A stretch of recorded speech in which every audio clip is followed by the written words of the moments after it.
CBS News has uncovered data that shows disparities in school funding. In many cases, districts with large populations of minority students tended to receive less state money. In Suffolk County, the disparity is also wealth-based. CBS 2's Jennifer Bisram shows us how the problem is being tackled with new initiatives.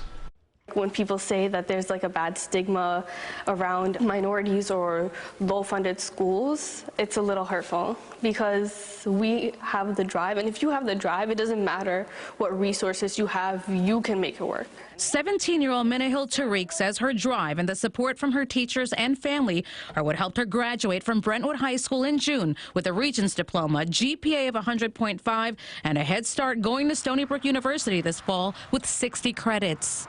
We have to, encourage our parents to donate, and we do a lot of fundraising.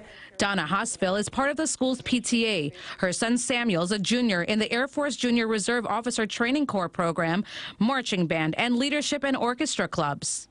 I've been doing many programs in the school. I've joined so many clubs, and I've enjoyed every single one of them. Brentwood's high school has about 6,000 students. Data obtained by CBS shows from 2015 to 2020, the majority of students were minority, and 80% of students received free or reduced price lunches. According to the data, the district received $25.39 per student in state funding to pay for building investments. Where you have poorer students, they have more needs, they actually get less money. And we've seen this across the board. National school data analyzed by CBS News shows that in many parts of the country and New York State, the higher the number of black and brown students, the less money schools received to invest in building improvements, and the less money they got from the state to help make up the gap. Here in Suffolk County, the disparity, however, is predominantly wealth-based. According to the data, of the more than 60 school districts in Suffolk County, just 8 reported getting any money for capital projects. The average amount, $23 per student. Oh, it's much more than having a prettier building. Those are smart boards in the classrooms. Those are laptop computers. In the middle of COVID, those schools already had laptops and everything for their students. Over here, I had to come up with several $100,000 last minute. Otherwise, our student could not learn at home. Phil Ramos, Deputy Speaker of the New York State Assembly, represents parts of Long Island, including Brentwood. He says the state's education funding model is flawed. The education has been something that's been disparate against people of color in this country. A school formula that says that your school will receive funding based on the values of homes is completely discriminatory. 20 miles away, also in Suffolk County, is the Shoreham-Wading River Central School District, where the current high school population is 650 students, about 10% of Brentwood. So for Shoreham-Wading River, about 80% of our revenue comes from the local tax base. We get about 20% of our revenue from aid and grants. The same federal education data revealed a whopping difference in money received at Shoreham-Wading River for capital investments, $5,993.90 per student a year, where the majority of the students were not minority, and only 4% received free or reduced price lunch. That number we're getting per student is really based on we probably have a debt payment on a bond of over $2 million a year. So we get 30% back on that. It's probably somewhere in the vicinity where that number is coming from. I think it's a little bit nuanced, and again, every student should get everything that they need in order to be successful, and every student should have the model of Shoreham-Wading River. We work hard to do all that we can for students given the funding that we have, and very appreciative of it.